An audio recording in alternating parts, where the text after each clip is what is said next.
What lay of its kingdom, which is ruled only at dark?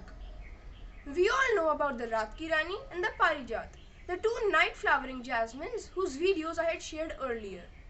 Today I shall tell you about the Din Ka Raja or the Cestrum diurnum.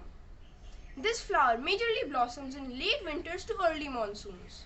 Late winters is a good time to see both Raat Ki Rani and Din Ka Raja blossom in mild weather. Din Ka Raja attracts lots of butterflies and small birds like jays and hummingbirds. These flowers grow in clusters and tall spikes upright from the ground. It is shrub-like and hardy in nature, quite tolerant just like most of the jasmines. Never be disappointed if it sheds completely, since that is a temporary phase and it will grow back in season. They require very little care, and minor pruning and manuring will make the plant more than happy.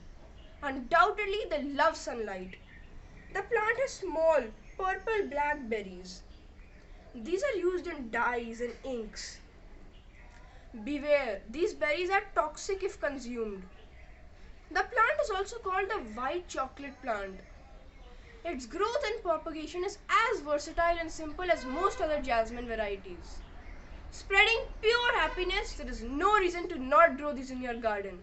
So let's spread some green cheer all around. Please follow, like and share our posts using the icons below. Please do check out some great recipes at mencanmakehomes.com. Visit us at Early Progressions Faridabad to know lots more. Bye for now.